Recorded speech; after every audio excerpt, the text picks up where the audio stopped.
जो मौर्य वंश के लोग हैं, जो सम्राट अशोक से अपना संबंध बताते हैं, इन लोगों को थोड़ा और उस पंक्ति में, धम्म के प्रचार प्रसार की पंक्ति में आगे आकर के खड़ा होना पड़ेगा।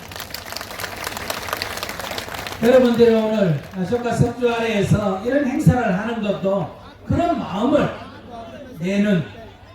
내자 하는 목적으로 인 것을 알고 있습니다. हमें मालूम है कि आज का यह महोत्सव और वहाँ पे हम लोग अशोक स्तंभ के पास पर जाकर जो पूजा किए, जो प्रार्थना किए, इसका मुख्य उद्देश्य भी आप लोग का यही होगा कि बुद्ध का धम्म पुनः इस धरती पे हो। 그러니 이 일을 시작한 우리 고려 커뮤니티 지도자들에게 큰 감사와 박수를 부탁드립니다.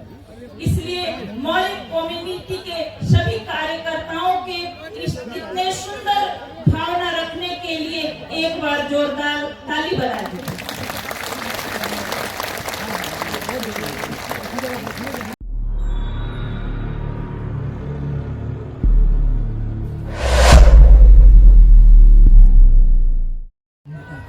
आज का यह महोत्सव में आप सभी लोगों ने बहुत सद्भाव से प्रेम पूर्वक भाग लिया, इसलिए आप सभी को हम शुक्रिया भी अदा करना चाहते हैं और आप सभी का हम स्वागत भी करते हैं।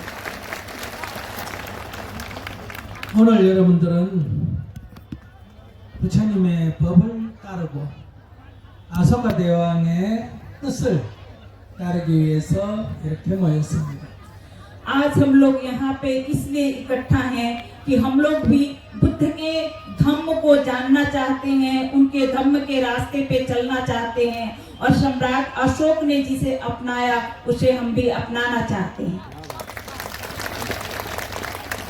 아소카 대왕과 부처님의 법은 따로따로 분리해서 생각할 수가 없습니다. हम राजा अशोक ने जिस धम्म को अपनाया और बुद्ध का जो धम्म था उसे हम अलग अलग नहीं देख सकते हैं। 첫째, 부처님의 법이 있었기에 아소카 대왕이 법을 널리 전할 수가 있었습니다. सबसे प्रथम बात तो यह है कि बुद्ध का धम्म इस पृथ्वी पर था, इसलिए उस धम्म को फैलाने और उसका प्रचार प्रसार करने का काम अशोक राजा ने किया। 또 부처님의 법이 있었다 하더라도 아소카 대왕께서 이 법을 전 세계로 널리 전하지 않았다면 오늘 불교가 전 세계로 퍼져나가지 못했을 것입니다. दूसरी बात तो यह है कि बुद्ध की इस भारत की धरती पे धम्म तो था, लेकिन यदि सम्राट अशोक ने उस धम्म को विदेशों में नहीं फैलाता अपने पुत्र और पुत्रियों के द्वारा, अपने और शिष्यों के द्वारा, तो ये पूरे विश्व में बौद्ध धर्म नहीं होता। 그래서 부처님의 법과 아소카 대왕의 전법은 뗄래야 뗄 수가 없습니다. और यही कारण है कि बुद्ध का धम्म और सम्राट अशोक का मार्ग और जिस धर्म को उन्होंने अपनाया उसे हम अलग करना चाहेंगे भी तो अलग नहीं कर पाएंगे। 그래서 오늘 여러분들은 아소카 대왕을 뜻을 기리기 위한 모레야 커뮤니티가 주관하지만은 그러나 종교를 초월해서 그럼에도 불구하고 또한 부처님의 법을 인도에 새롭게 전하기 위해서 이런 행사를 한다고 생각합니다. यह तो सत्य है कि आज इस मौर्य कम्युनिटी के लोगों ने इस कार्यक्रम को रखा, इसे बढ़ाया, इसे मना रहे हैं, लेकिन इस मौर्य कम्युनिटी ने सिर्फ मौर्य कम्युनिटी के लिए ही नहीं बल्कि पूरे समाज के लोगों को यह जनाना चाहते हैं, यह बताना चाहते हैं कि बुद्ध का धम्म क्या था और उस धम्म को हमें कैसे अपनाना चाहिए। 저는 한국에서 온 불교 승려입니다. हम कोरिया से आए हुए एक बौद्ध भिक्षु हैं। 한국은 여기서 동쪽으로 아주 먼 곳에 있습니다. कोरिया जो है यहाँ से पश्चिम में पड़ता है और यहाँ से दूर है। 옛날에 한국의 성녀들이 인도에 부처님의 발자취를 따라서 오려면 걸어서 1년이나 걸렸다고 합니다.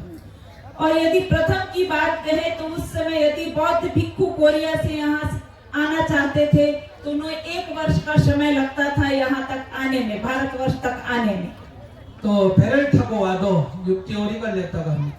और यदि वो पानी के रास्ते से आते थे, नाव के रास्ते से आते थे, तब भी उन्हें 6 महीने का समय लगता है। 이렇게 한국과 인도는 먼 곳에 떨어져 있습니다. कहने का मतलब है कि इतना दूर पे हमारा देश कोरिया है भारत से। 그런 한국에 있는 제가 오늘 이 자리에 올 수 있었던 것은 어떤 인연일까 하는 겁니다. तो आज कोरिया से हम आखिर वह कौन सा संबंध है हमारा आप लोगों के साथ जो आज हम यहाँ पे उपस्थित हुए। 내가 부처님의 법을 만나지 않았다면 불교인이 되지 않았다면 제가 이곳에 올 일이 없었을 것입니다. यदि हम एक बौद्ध भिक्षु नहीं होते और बुद्ध का धर्म नहीं अपनाए होते तो आज इस जगह पर मेरा आना नहीं होता। 또 아쇼카 대왕이 법을 인도 밖으로 전 세계적으로 전파하였다면 않았다면 제가 한국에서 한국의 불교가 전래되지도 못했을 것입니다. और दूसरी बात यह भी कि यदि राजा अशोक ने अपने धर्म का प्रचार प्रसार विदेशों तक नहीं करवाया होता तो आज कोरिया देश भी बुद्ध धर्म को नहीं जानता। 그래서 제가 여러분을 오늘 만나게 된 것은 부처님과 아쇼카 대왕의 은혜 속에서 여러분들을 이렇게 만나게 된 것입니다. हम उनके बहुत आभारी हैं, बुद्ध के धर्म के प्रति और सम्राट अशोक के प्रति, जिनके कारण हमें बुद्ध का धर्म मिला और जिनके कारण आज हम यहाँ पे उपस्थित हुए।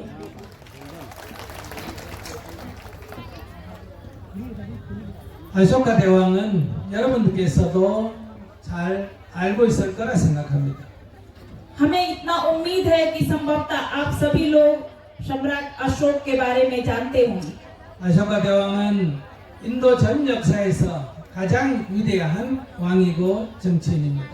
भारतीय इतिहास में भी राजा अशोक का बहुत ही बड़ा महत्व है।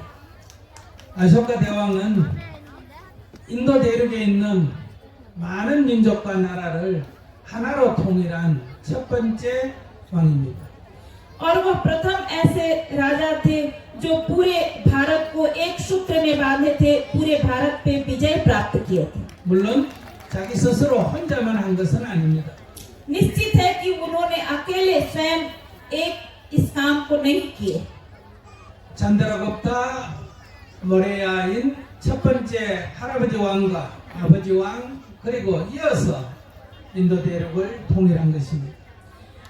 उनके वंश में चंद्रगुप्त मौर्य थे जो दादा के रूप में इस कार्य को आगे बढ़ाए थे, फिर उनके पिताजी इस कार्य को आगे बढ़ाए थे और बाद में इसमें पूर्ण सफलता प्राप्त करने वाले सम्राट अशोक हुए थे। 그러나 아쇼카 대왕이 처음부터 훌륭한 왕은 아니었습니다. प्रारंभ से ही वो इतने महान और इतने प्रसिद्ध राजा नहीं थे। 성질이 사나웠다고 합니다. ऐसा माना जाता है कि वो भी झगड़ालू प्रवृत्ति के थे और युद्ध में विश्वास रखा करते थे। 또 많은 사람을 죽이는 그런 잔혹한 면도 있었다고 합니다. और युद्ध में उनके द्वारा भी बहुत सारे लोगों की मृत्यु हुई थी। 왕이 되기 위해서 자기의 이복 동생 99명을 죽이고야 왕이 될 수 있었다고 합니다. और इतिहास में ऐसा भी मिलता है कि उन्होंने राजा बनने के लिए अपने भाइयों को मृत्यु के घाट उतारने का काम किया था। 또 칼린가 왕국과의 전쟁에서는 10만 명 이상의 사람들이 죽어서 피가 강물처럼 흘렀다고도 합니다. और कलिंग युद्ध में लाखों व्यक्ति को मार करके उस युद्ध को जीतने के कगार पे पहुंचे थे। 그러나 아쇼카 대왕은 부처님의 법을 만나서 자신의 그런 잔혹함을 버리고 새로운 사람이 되었다고 합니다.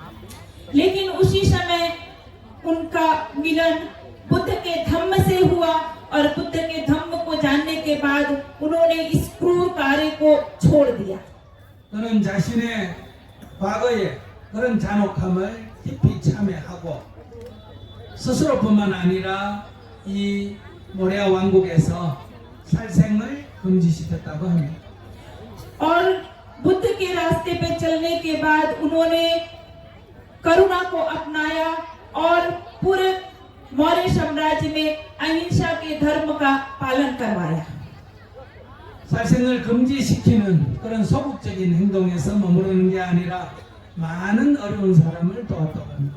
सिर्फ अहिंसा का धर्म का पालन ही नहीं किया गया उनके राज्यकाल में, बल्कि उन्होंने आम लोगों के लिए भी बहुत सारा कार्य किया। 사람이 다니기 쉽도록 길을 닦았고 लोग आवागमन अच्छे से कर सके इसीलिए उन्होंने रोड की व्यवस्था की, सड़क बनाए 곳곳에 우물을 파서 물을 먹도록 했고 और जगह जगह पर कुआं खुदवाने का काम किए यात्रियों को पानी पीने के लिए। 나무를 심어서 나그네가 그늘에서 쉬도록 했다고 합니다. और ये भी पता चलता है कि उन्होंने वृक्ष लगाए ताकि यात्री लोग गर्मी के मौसम में छांव में रुक करके आराम कर सकें। 아픈 사람을 치료하고 बीमारियों को दवा मिलने का भी, 부모 없는 고아들을 돌보고 और जिनके माता पिता नहीं थे वैसे अनाथ बच्चों को भी मदद किए 자식이 없는 늙은 노인들을 돌봤다고 합니다. और ऐसे वृद्ध माता और पिता जिनके बच्चे नहीं थे उनकी भी सेवा की। 흉년이 들어서 양식이 부족할 때는 양식을 빌려주고 다음에 농사를 지어서 갚도록 했다고도 합니다. और ये भी पता चलता है कि उनके राज्य में जब अकाल पड़ा था तो अकाल के समय में सभी लोगों को अन्नदान करवाए थे और अन्नदान लोगों को पर्याप्त मिला था। 법을 제정해서 힘으로 다스리지 않고 법으로 세상을 다스렸다고 합니다. और उसके बाद उनके राज्य में कोई समस्या आती थी तो उसका समाधान वो क्रांति के द्वारा, युद्ध के द्वारा नहीं बल्कि बुद्ध के धम्म के द्वारा किया करते थे। 오늘 현대 사회에서 어려운 사람을 돕는 복지 제도를 이미 2300년 전에 이 세상에 처음으로 실시한 왕입니다. और वेलफेयर की सुविधा जो आज वर्तमान में हमारे समाज में उपस्थित है वो आज से 2300 वर्ष पहले सम्राट अशोक के द्वारा शुरू की गई थी, जो अभी तक हम लोग कर रहे हैं।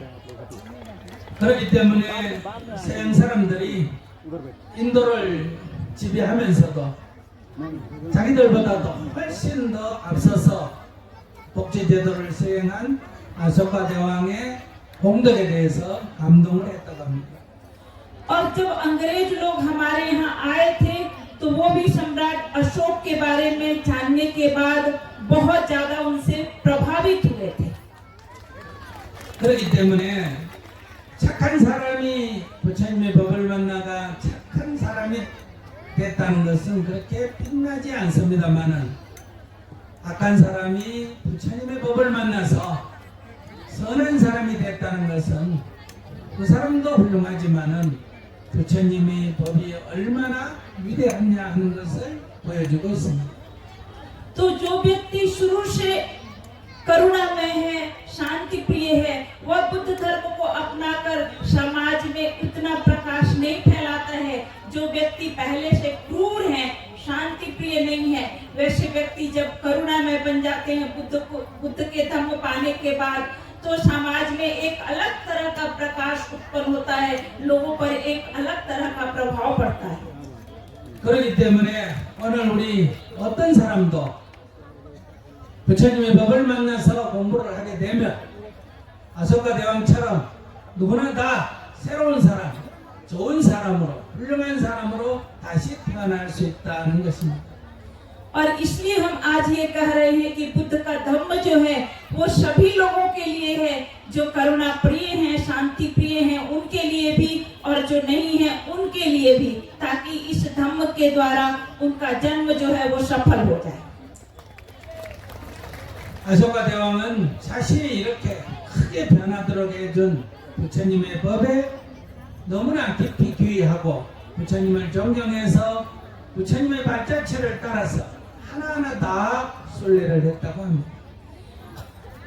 राजा अशोक ने जब बुद्ध धर्म को अपनाया तो सिर्फ बुद्ध धर्म की शिक्षा लेने का काम वो नहीं किए, बल्कि उस बुद्ध तीर्थ स्थल पे सभी जगह पे गए और उस जगह के बारे में एक अशोक चिन्ह का स्थापना की। 여기서 부처님이 태어나셨다. यहाँ से बुद्ध ने जन्म लिया था। 여기서 부처님께서 깨달음을 얻으셨다. इस जगह पे बुद्ध को ज्ञान की प्राप्ति हुई थी। 여기서 부처님께서 처음으로 설법하셨다. बुद्ध ने यहाँ पे अपना प्रथम उपदेश दिया था। 여기서 부처님께서 원숭이에게 공양을 받으셨다. इस जगह पे बुद्ध को बंदरों के द्वारा मध का भोजन प्राप्त हुआ था। 이런 식으로 부처님의 발자취마다 다 찾아서 확인하고 거기다가 탑을 세우고 거기다가 अशोका 석주를 세웠습니다. और इस तरह से बुद्ध तीर्थ स्थल पे जा करके कहाँ पे बुद्ध का तीर्थ स्थल है उसकी जानकारी प्राप्त करके वहाँ पे उन्होंने बुद्ध अशोक स्तंभ की स्थापना की। 이렇게 아쇼카 대왕이 기념탑을 세우고 석주를 세웠기 때문에 인도가 불교가 없어지고 오랜 세월이 지났는데도 우리는 그 옛날 아쇼카 석주를 발견해서 부처님의 모든 행적을 다시 찾을 수가 있게 된 것입니다. और यही कारण है कि भारत देश से बुद्ध धम्म विलुप्त हो गया, लेकिन वह अशोक स्तंभ जो है जो पुनः हमें यह याद दिलाता है कि यह बुद्ध का धम्म स्थान है और यह बुद्ध का तीर्थ स्थल है और वहाँ पे हम जाकर के भ्रमण कर सकते हैं, उसकी जानकारी ले सकते हैं। 물론 이것을 발굴한 영국의 커밍햄 등 학자들의 노력도 있었고 ये बात सही है कि इसकी जानकारी और इसकी खोज करने में अंग्रेज कनिंगडम का बहुत बड़ा हाथ है। 중국의 후엔상 등 순례자들의 옛날 기행문도 도움이 됐습니다. और साथ ही साथ चीनी यात्री हुएनसांग जैसे लोगों का भी तीर्थ यात्रा में इन सभी जगहों का वर्णन मिलता है। 그러나 가장 확실한 것은 아쇼카 석주와 거기에 기록된 내용입니다. लेकिन इन सभी से ज्यादा हमें स्पष्ट और तथ्य की जानकारी अशोक के स्तंभ से मिलती है जो सम्राट अशोक के द्वारा लगाया गया था। 아쇼카 대왕이 살아계실 때 부처님의 법을 널리 전 세계에 전파한 것만이 아니고 지금 우리가 불교를 다시 부처님의 행적을 알 수 있는 것도 아쇼카 대왕의功德입니다. सम्राट अशोक ने सिर्फ बुद्ध धर्म का प्रचार प्रसार नहीं किया, बल्कि उनके कार्यों के द्वारा ही आज हम लोग उस जगह पे जा पाते हैं जहाँ पे बुद्ध का जन्म हुआ था और जो स्थान जो है बुद्ध तीर्थ स्थल के रूप में प्रसिद्ध है। 그렇기 때문에 오늘 이 자리에 참여한 우리 모두는 아쇼카 대왕께 감사하는 마음으로 큰 박수를 한번 치시기 바랍니다. इसलिए आज हम यहाँ पे उपस्थित सभी लोगों से निवेदन करेंगे कि सम्राट अशोक की स्मृति में उनके लिए एक जोरदार ताली बजा दें।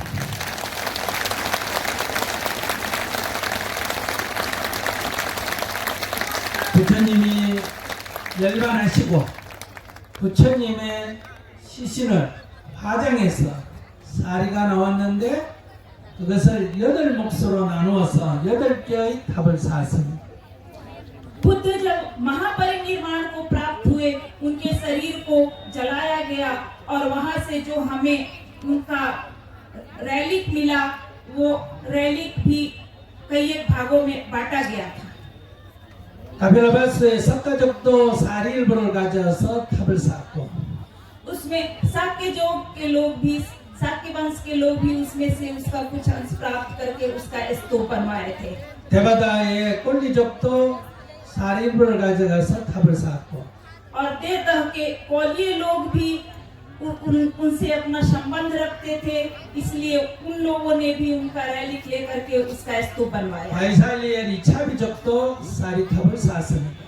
और वैशाली के लिच्छवी परिवार से राज परिवार से आने वाले लोग भी रैलिक स्तूप बनवाए। 마가다국의 아자타 사토도 사리탑을 세웠습니다. और मगध राजा उस समय अजात शत्रु भी स्तूप बनवाए 이렇게 8개의 탑을 세웠습니다. और इस तरह से उनके रैली को 8 भागों में बांट करके 8 रैली के स्तूप बनाए गए। 아쇼카 대왕은 그 중에 7개의 탑을 헐어서 거기서 사리 일부를 꺼내서 부처님의 발자취마다 탑을 쌓으면서 다 사리를 넣었습니다.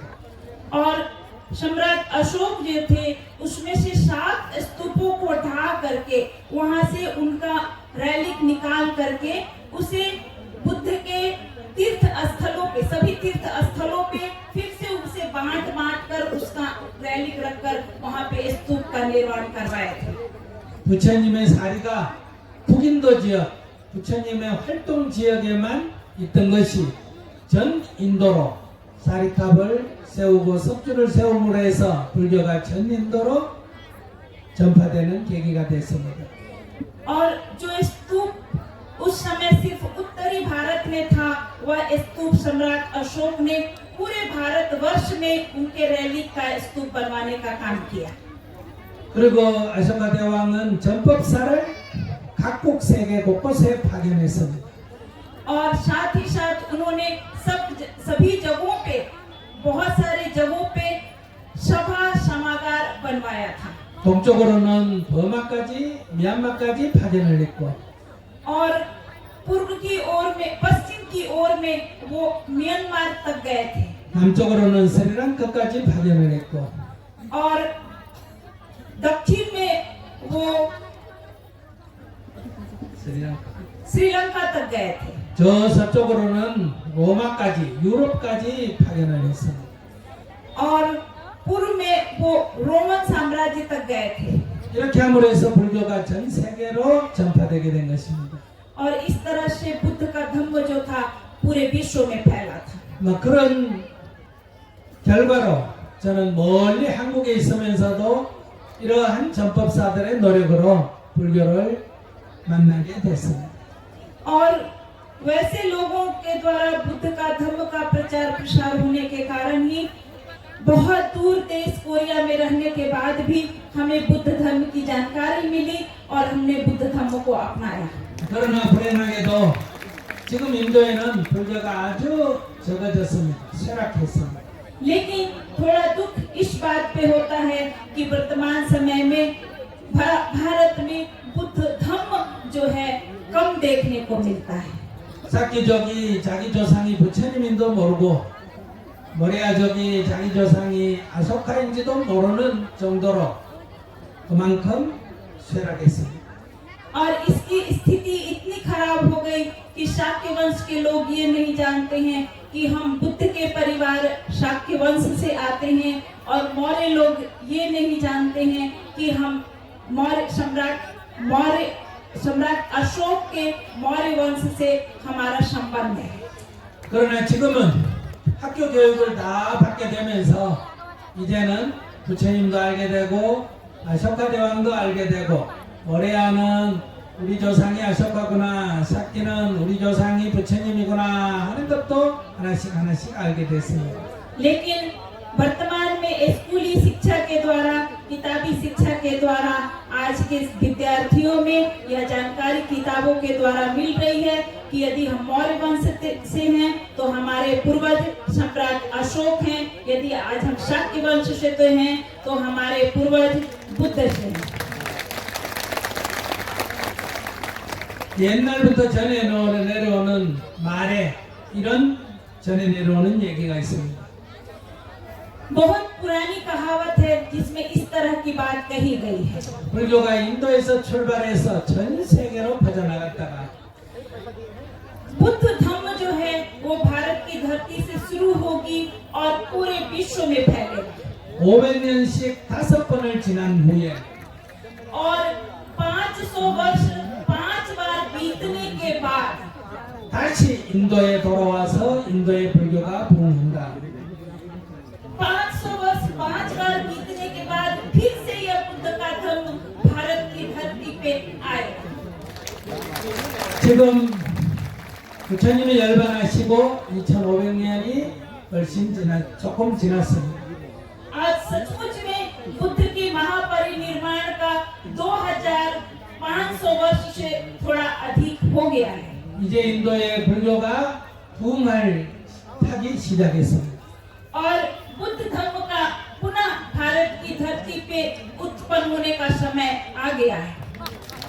이 불교를 새롭게 불러일으키는데 아쇼카 왕의 뜻을 기리는 모리아와 부처님의 종적인 사키야, 헐리 이런 사람들이 좀 더 앞장섰으면 좋겠습니다. और आज 2500 वर्षों के अपना संबंध बताते हैं और जो मौर्य वंश के लोग हैं, जो सम्राट अशोक से अपना संबंध बताते हैं, इन लोगों को थोड़ा और उस पंक्ति में धम्म के प्रचार प्रसार की पंक्ति में आगे आकर के खड़ा होना पड़ेगा। 여러분들이 오늘 아쇼카 석주 아래에서 이런 행사를 하는 것도 그런 마음을 내자 하는 목적으로 인 것을 알고 있습니다. हमें मालूम है कि आज का यह महोत्सव और वहाँ पे हम लोग अशोक स्तंभ के पास पर जाकर जो पूजा किए, जो प्रार्थना किए, इसका मुख्य उद्देश्य भी आप लोग का यही होगा कि बुद्ध का धम्म पुनः इस धरती पे हो। 그러니 이 일을 시작한 우리 모래 커뮤니티 지도자들에게 큰 감사와 박수를 부탁드립니다. इसलिए मौर्य कम्युनिटी के सभी कार्यकर्ताओं के इस इतने सुंदर भावना रखने के लिए एक बार जोरदार ताली बजा दीजिए। 인도는 지금 경제가 점점 성장해 가고 있습니다. भारत का विकास धीरे धीरे हो रहा है। 지금 세계에서 가장 안정적인 성장을 하고 있습니다. और देखने से पता चलता है कि इसकी प्रगति में वह पीछे नहीं है, बहुत अच्छे से आगे बढ़ रहा है।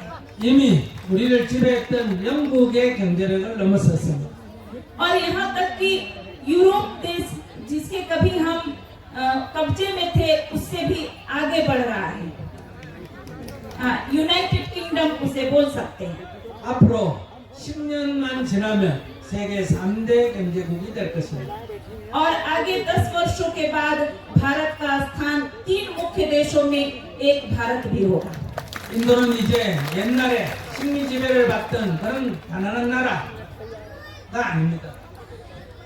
अब हम वैसे नहीं हैं जो कभी किसी अंग्रेज के कब्जे में थे। 이제 인도는 강국이 될 것입니다. अब हमारा भारतवर्ष जो है वह महान है और शक्तिशाली है। 그런데 인도가 경제력이라든지 군사력이라든지 힘으로만 강국이 된다면 세계는 더 시끄러워질 것입니다. और यदि भारतवर्ष जो है अपनी फैसिलिटीज का और भी अच्छे से इसकी शिक्षा ले, तकनीकी शिक्षा इसकी और मजबूत हो, तो इसका स्थान और भी उत्तम होगा। 여러분도 지금 보시다시피 미국의 트럼프 대통령, 러시아의 푸틴 대통령, 중국의 시진핑 이런 사람들이 다 자기 나라의 이익을 위해서 힘으로 세계를 지배하려고 합니다. और जैसा कि आज वर्तमान के इतिहास को देख करके, वर्तमान के पॉलिटिक्स को देख करके, चाहे वो अमेरिका का राष्ट्रपति ट्रम्प हो, चाहे रसिया का राष्ट्रपति पुतिन हो, या यूरोप के राष्ट्रपति हो, इन लोगों को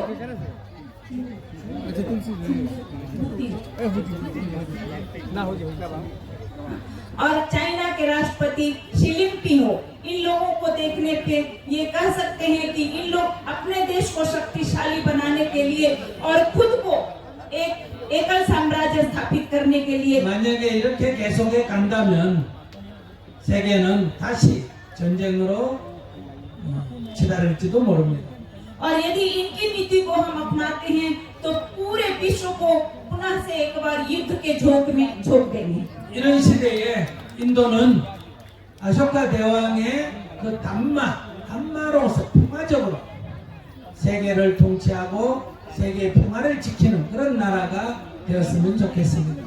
और इस तरह की वातावरण में भारत को जरूरी है कि धम्म के रास्ते पे चलकर सम्राट अशोक की तरह शांति और अहिंसा के धर्म को अपनाकर विश्व में अपना प्रथम स्थान स्थापित करें।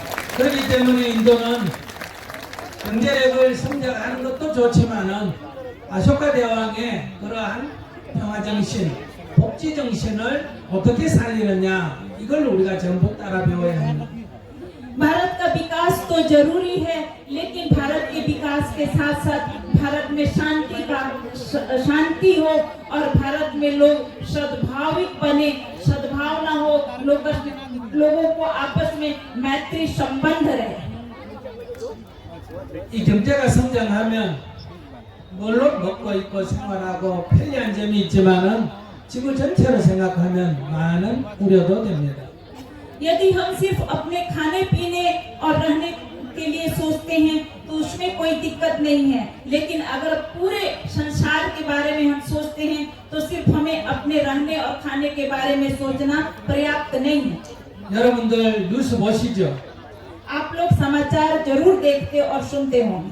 미국의 로스앤젤레스에서 산불이 나서 엄청난 피해를 가져왔습니다.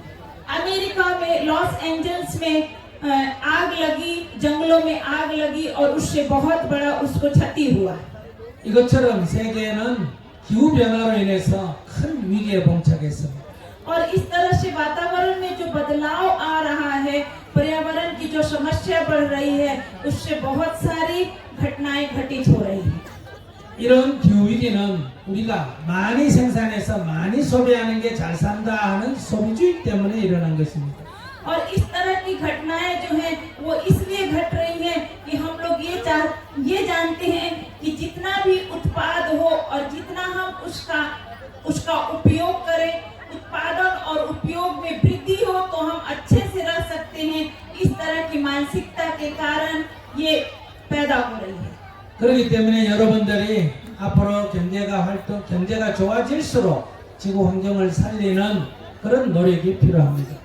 लेकिन यदि सचमुच में हम अपने पर्यावरण को बचाना चाहते हैं, अपने वातावरण को सुरक्षित रखना चाहते हैं तो इस ओर हमको ध्यान देना होगा। 그러니까 너무 에너지를 지나치게 많이 써서는 안 됩니다.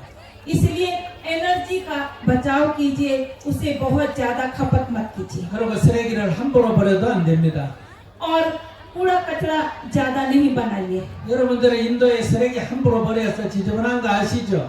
आप लोग को मालूम है ना कि भारत में कचरा फेंकने की व्यवस्था नहीं है और बहुत ज्यादा गंदगी दिखाई पड़ता है। 알아요? मालूम है? 그러니까 앞으로 쓰레기를 반드시 아무데나 이렇게 버리지 말고 자기가 가져가서 분리수거해서 처리해야 됩니다. इसलिए हम लोगों को सबसे पहले ये अपनाना है कि यदि हम कुछ भी चीज उपयोग करते हैं तो उसके पॉलीथीन को वहीं पे नहीं फेंके, उसे हम जाकर के व्यवस्थित जगह पे और उसका ये विभाजन करके, प्लास्टिक है तो प्लास्टिक में, कागज है तो कागज में, इस तरह से उसको फेंकने की व्यवस्था करें। 돈만 많다고 훌륭한 것이 아니라 질서를 지키고 지구 환경을 아끼는 행위를 해야 세계 시민이 될 수 있습니다. सिर्फ धन अधिक हो जाने से, पैसे वाले हो जाने से हम एक सफल नागरिक नहीं बन जाएंगे। सफल नागरिक हम तब बनेंगे जब हम अपने पर्यावरण को भी सुरक्षित रखेंगे, अपने समाज में सफाई रखेंगे, तभी हम एक उत्तम नागरिक बन पाएंगे।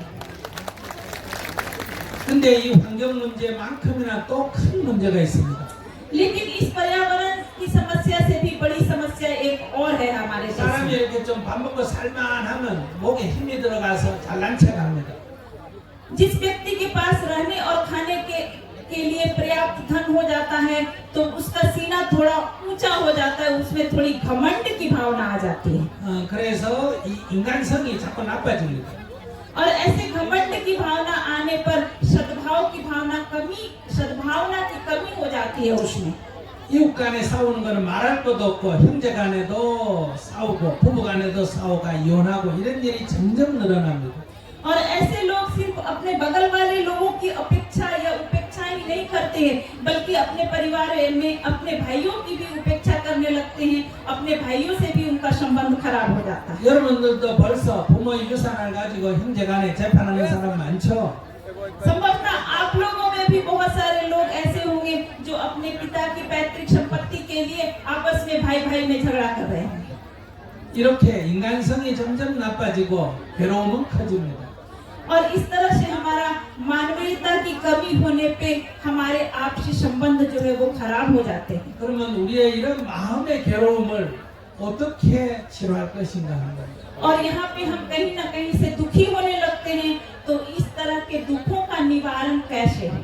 부부 간의 갈등이 있고 형제 간의 갈등이 있고 이웃 간의 갈등이 있는데 신을 믿고 빈다고 해서 이것은 해결이 되지 않습니다. भाई भाई में झगड़ा हो, परिवार परिवार में झगड़ा हो, पड़ोसियों के साथ झगड़ा हो, तो कैसे हम कह सकते हैं कि यदि हम भगवान में विश्वास रखते हैं और भगवान को मानते हैं तो हमारा यह संबंध जो है मधुर हो जाएगा। 이것은 우리 마음속에 있는 욕심을 버려야만이 해결이 될 수 있습니다.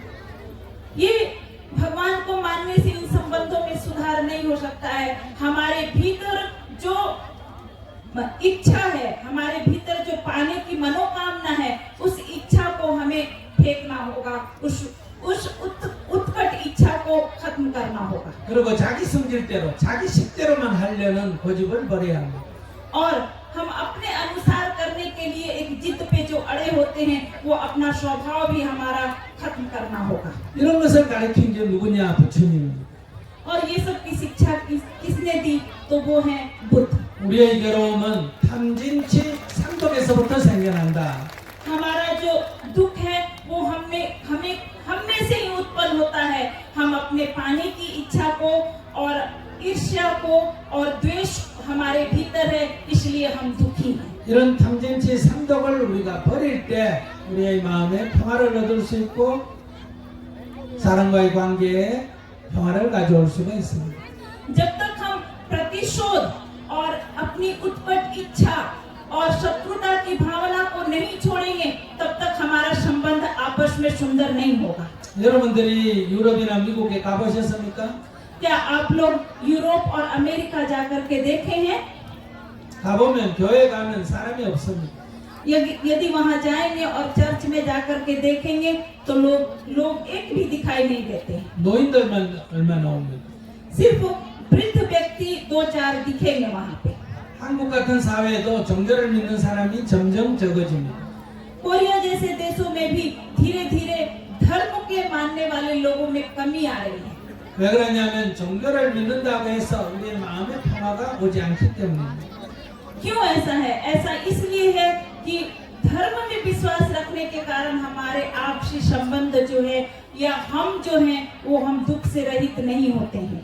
그래서 지금 가장 빠른 속도로 퍼져나가는 것이 바로 부다 담마입니다. और यही कारण है कि इस वर्तमान समय में बुद्ध का धम्म बहुत तेजी से फैल रहा है। 부처님의 법을 공부함으로 해서 마음의 평화를 가져올 수가 있습니다. बुद्ध के धम्म की शिक्षा के द्वारा लोग जो है शांति में महसूस कर रहे हैं 또 명상하는 사람이 점점 늘어납니다. और साधना करने वाले लोगों में धीरे धीरे ज्यादा बढ़ोतरी हो रही है। 그렇기 때문에 앞으로는 부처님의 법이 인도뿐만 아니라 전 세계적으로 점점 널리 퍼져갈 수밖에 없습니다. और यही कारण है कि बुद्ध का धम्म भारत और पूरे संसार में नहीं फैलना नहीं हो सकता है, उसका फैलना ही फैलना है। 그렇게 되려면 불교를 믿는다만 갖고 안 되고 부다 담마를 공부해서 이해해야 합니다. और यदि सचमुच में आप बुद्ध बनना चाहते हैं, उनके धम्म को अपनाना चाहते हैं, तो उनके धर्म को नहीं अपनाइए, उनके धम्म को अपनाकर अपने प्रवृत्ति में परिवर्तन लाइए। 부처님의 법은 오늘날 과학적으로 살펴도 아무런 모순이 없고 아주 분명합니다. बुद्ध के धम्म को यदि साइंस के आधार पर आप परीक्षण करना चाहें तो भी वहाँ वो बिल्कुल प्रखर निकलेगा। 그렇기 때문에 여러분들이 앞으로 부다 담마를 다 공부해야 합니다. और यही कारण है कि आप लोगों को अब बुद्ध धम्म की जानकारी लेना बहुत जरूरी है। 여러분들 부처님 당시에 제일 큰 나라인 마가다국의 국왕인 빈비사라 왕을 혹시 압니까? क्या आप लोगों को मालूम है कि जिस समय बुद्ध थे उस समय सबसे समृद्ध साम्राज्य जो था वो मगध था और उस समय मगध का राजा बिंबिसार था। 알아요? मालूम है? 빈비사라 왕이 부처님을 만나서 이렇게 말했습니다. बिम्बिसार राजा जो थे वो बुद्ध से मिलने पर इस तरह से बोले थे। 제가 왕자 때 5가지 소원이 있었습니다. जब हम राजकुमार थे तो हमारी 5 महत्वाकांक्षाएं थी। 첫 번째는 왕이 되는 거고, और पहला उसमें था राजा बनने का, 두 번째는 부처님이 내 나라에서 출현하는 거고, और दूसरा बुद्ध व्यक्ति जो है हमारे देश से उत्पन्न, 세 번째는 내가 부처님을 친견하는 거고, और उस बुद्ध व्यक्ति से हम मिले, 내가 부처님을 네 번째는 내가 부처님의 법문을 듣는 거고, और चौथा उस बुद्ध व्यक्ति का वचन हम सुने, 다섯 번째 내가 그 법을 듣고 이해하는 거다. और उस वचन को हम सुनने के बाद उसे समझ सके और उसका अनुसरण कर सके। 오늘 부처님의 법문을 듣고 내가 그걸 이해했기 때문에 5가지 소원이 다 이루어졌습니다. आज हम बुद्ध से मिले और बुद्ध का धम्म संदेश सुने और उसे समझे तो आज मेरा वो पांच जो हमारी कामना थी वो पूर्ण हुई। 여기서 가장 중요한 것은 부처님의 법을 듣고 이해하는 거다. और इन 5 कामनाओं में सबसे महत्वपूर्ण था बुद्ध के धम्म को जानना और उसे समझना। 그리고 두 번째는 그 법을 듣고 이해한다 해서 내가 다 실천할 수는 없습니다. लेकिन बुद्ध का धम्म सुनने के बाद या जानने के बाद उस सभी को अपनाना आसान नहीं है।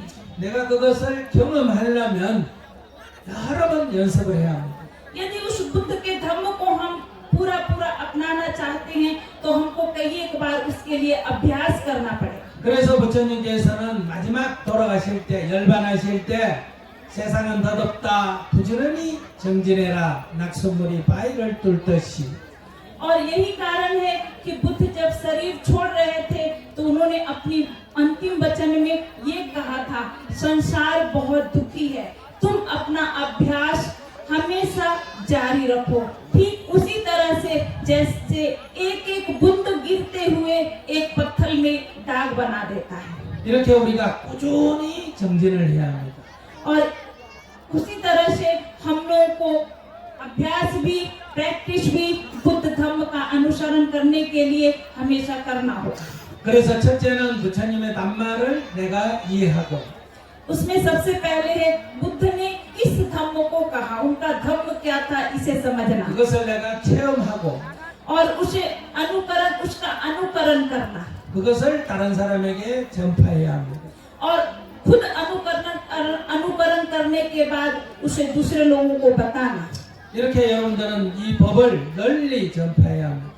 और इस तरह से बुद्ध के धम्म को आप लोगों को दूर दूर तक फैलाना होगा। 제가 왜 이곳까지 왔겠습니까? हम क्यों इस जगह पे आए? 바로 이 부처님의 법을 널리 전하기 위해서입니다. हम भी ये चाहते हैं कि बुद्ध का धम्म जो है वो फैले। 제가 처음에 인도를 왔을 때입니다. हम जब सबसे पहली बार भारत में आए थे उस समय की बात है। 보드가의 마보디 수트파를 참배했습니다. बुद्ध गया में जाकर के महाबोधि टेम्पल में हम बाव लगाए। 너무나 감동이었습니다. हमें बहुत ही अजूबा अनुभव हुआ। 근데 거기에서 염주를 파는 사람을 만났습니다. वहाँ पे जो माला बेचते हैं उनसे हमारी मुलाकात हुई। 그래서 너 종교가 뭐냐 물었습니다. तो उनसे हम पूछे कि आप किस धर्म के हैं? 힌두교라고 했어요. वो बोले कि हम हिंदू धर्म से हैं। 야, 이 부처님의 깨달음을 얻은 이곳에서 왜 불교를 안 믿냐 했습니다. तो हम बोले कि यहाँ पे बुद्ध ने ज्ञान की प्राप्ति की, वो ये बुद्ध गया है, तुम क्यों बौद्धिस्ट नहीं हो? 불교가 힌두교하고 차이가 뭐냐 했습니다. तो वो बोला बुद्ध धर्म और हिंदू धर्म में क्या अंतर है? 그래서 내가 부처님의 가르침은 지혜와 자비다고 말했습니다. तो हम उन्हें बताए कि बुद्ध की शिक्षा जो है वो करुणा है और शांति है। 그래서 제가 그러니까 그 사람이 자비가 구체적으로 뭐냐고 말했습니다. तो वो पूछा कि करुणा का अर्थ क्या है? 그래서 제가 어려운 사람을 돕고 이렇게 함께 하는 거라고 했습니다. तो हम बोले करुणा का अर्थ यह है कि अपने से लाचार व्यक्ति को जब देखे तो उनकी सेवा करे, उनकी मदद करे। 근데 자기는 여기 있으면서 많은 나라에서 불교도들이 이 보드가야를 오지만은 자기는 그런 사람 못 봤다는 거예요. तो वो बोला कि बहुत सारे बौद्धिस्ट विभिन्न देशों से यहाँ पे आते हैं, लेकिन हम तो ऐसे लोग नहीं देखे हैं कि करुणामय है। 그들은 와서 탑에 절하고 자기 식대로 절하고 가지. 인도의 가난한 아이들을 돌보거나 어려운 사람을 돕거나 이런 사람 아무도 못 봤다는 거예요. वो बोले कि हम कोई ऐसे बौद्धिस्ट को नहीं देखे हैं कि आकर के भारत में गरीबों का मदद कर रहे हैं या गरीबों के उत्थान के लिए कुछ कर रहे हैं। सभी लोग आते हैं अपने धर्म के अनुसार, अपनी भाषा के अनुसार यहाँ पे प्रार्थना करते हैं और चले जाते हैं। 그들도 그들의 종교를 믿듯이 나도 내 종교를 믿고 그들이 필요해서 여기 오듯이 나도 필요해서 그 사람하고 장사만 하면 되지 내가 뭐 때문에 불교를 믿느냐 그랬어요. जिस तरह से उन लोग अपने धर्म को मानते हुए यहाँ पे आकर के सर झुकाते हैं, अपनी प्रार्थना करते हैं, उसी तरह से हम भी अपने धर्म को मानते हुए अपना बिजनेस का काम इस जगह पे कर रहे हैं। 제가 들었을 때 일리가 있는 말이었어요. जब हम उसकी बात को सुने तो हमें लगा कि इनकी बात में कुछ अहम है, भावना है। 그래서 제가 너희들 불교 믿어라라고 말하기보다는 이 사람들이 불교를 이해하도록 경험하도록 해야 되겠다고 생각했어요. और हमें लगा कि उसकी बात में कुछ सच्चाई है, तो लगा कि हमें कुछ ऐसा करना चाहिए जिससे लोगों को ये लगे कि बुद्ध धम्म जो है वो यह है। 그래서 저는 이곳에 와서 한국절을 짓는 대신에 달리트 계층 마을에 가서 학교를 지었습니다.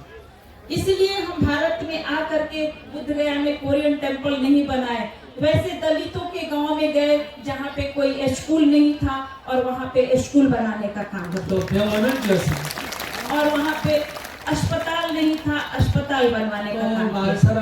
마을에 어려운 사람들을 도왔습니다. और गांव में जो बहुत अति गरीब लोग थे उनका मदद की। 지금 30년이 지났습니다. अभी हमें वो काम करते हुए 30 वर्ष हो गया। 15개의 마을에 유치원 아이들이 1000명이 넘습니다. हम वहाँ के आसपास के 15 गांवों में काम कर रहे हैं। 15 गांवों में प्री स्कूल है जहाँ के बच्चों की संख्या 1000 है। 그다음에 초등학교 학생이 500명이 넘습니다. और प्राइमरी स्कूल में बच्चों की संख्या 500 से अधिक है। 중학생이 200명이 넘습니다. मिडिल क्लास में बच्चों की संख्या 200 के लगभग है। 모든 옷, 책, 음식까지도 다 무료로 하고 있습니다. और पूरी शिक्षा उन लोगों को मुफ्त में देते हैं, यहाँ तक कि स्कूल ड्रेस, स्कूल बैग, किताब, कॉपी सब कुछ। 나는 그들에게 불교를 믿으라고 말하지 않았습니다. हम उन लोगों को कभी नहीं बोले कि तुम बुद्ध धर्म को जानो। 그들의 종교는 그들이 선택하는 거예요. उन लोग का धर्म क्या है, उन लोग का धर्म क्या है, ये उन लोगों पे छोड़ दिए। 근데 30년이 지났습니다. और इस तरह से हमें कार्य करते हुए 30 वर्ष बीत गया। 이제 사람들이 묻습니다. अब लोग आकर के हमसे पूछते हैं, 부처님이 여기 육령고행했다는데 우리에게도 설명 좀 해주세요. अब उन लोग कहते हैं कि हमें सुनने को मिलता है कि बुद्ध यहाँ पर 6 वर्ष तक तपस्या किए हैं, उनकी कहानी हमें थोड़ा बताइए। 우리 학교에도 불교 좀 가르쳐 주세요.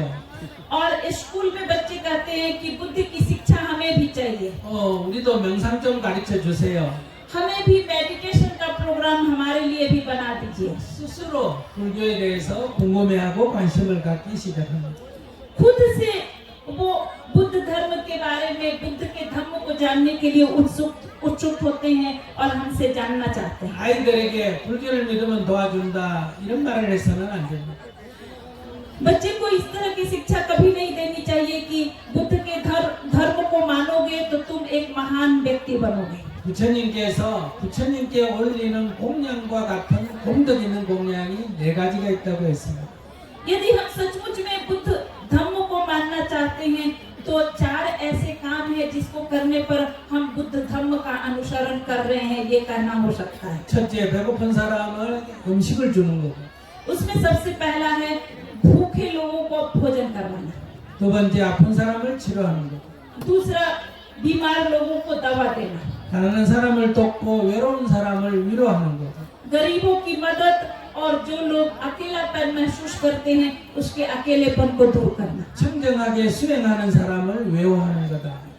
और बहुत ही निष्ठा पूर्वक अभ्यास करना। 부처님이 계시지 않을 때 이런 일을 하면 부처님께 공양을 올리는 것과 공덕이 같다. जिस समय बुद्ध थे उस समय बुद्ध के संग में शामिल होने के बराबर अभी का बुद्ध नहीं है, तो अभी ये 4 काम करने के द्वारा बुद्ध के संग में शामिल होने के बराबर है। 한국에서도 사람들이 절에 돈이 생기면 절 짓기 바쁩니다. कोरिया में भी लोग जिनके पास पैसा हो जाता है वो मंदिर बनवाने में व्यस्त हो जाते हैं। 저희들은 절을 짓지 않습니다. हम जो है मंदिर आज तक नहीं बनवाए। 절 짓는 돈으로 가난한 사람을 돕고 아이들을 돕습니다. हम लोगों मंदिर बनवाने के बजाय हम वैसे विद्यार्थियों की शिक्षा देना चाहते हैं जिनके पास शिक्षा की व्यवस्था नहीं है और गरीबों की मदद करना चाहते हैं। 이것이 진짜 불사입니다. ये सचमुच में बुद्ध का धम्म है। 그래서 우리가 이렇게 뭔가 다른 사람이 감동할 수 있도록 해야 합니다. इसलिए हम लोग को कुछ ऐसा करना चाहिए, चाहे वो व्यवहार हो चाहे वो कार्य हो, ताकि लोग उससे प्रभावित हों। 알아듣지도 못하는 얘기를 불교라고 하면 안 됩니다. जिस बात को हम नहीं समझते हैं उसको सिर्फ रट ले कि ये बुद्ध धर्म है, तो इससे हमें धम्म की जानकारी नहीं हो जाएगी। 담마는 이해돼야 됩니다. यदि हम कहते हैं कि ये धम्म है तो उसे हमें समझना बहुत 두 जरूरी है, 번째는 실천을 해야 합니다. और दूसरे उसे अपने अभ्यास में प्रैक्टिस में लाना जरूरी है, 그러니까 자기가 변해야 합니다. और खुद में परिवर्तन लाना बहुत जरूरी है। अशोका 대왕이 변하듯이 जिस तरह से सम्राट अशोक में परिवर्तन हुआ था, 앙굴리말라가 변하듯이 जिस तरह से अंगुलीमाल डाकू खुद में परिवर्तित हो गया था, 이렇게 변화가 일어나야 됩니다. इस तरह का परिवर्तन खुद में होना चाहिए, 그래야 다른 사람들이 보고 감동을 합니다. और तब हमें देख करके लोग जो हैं वो आश्चर्यचकित हो सकते हैं, प्रभावित हो सकते हैं। 이것이 진정한 담마를 전하는 방법입니다. और सचमुच में यही धम्म है। 제가 한국에서 부처님의 법을 담마를 쉽게 얘기합니다. हम बुद्ध का धम्म कोरिया में बहुत ही सामान्य भाषा में लोगों को बताते हैं। 이 유튜브로 본 것이 17억 명이 넘습니다.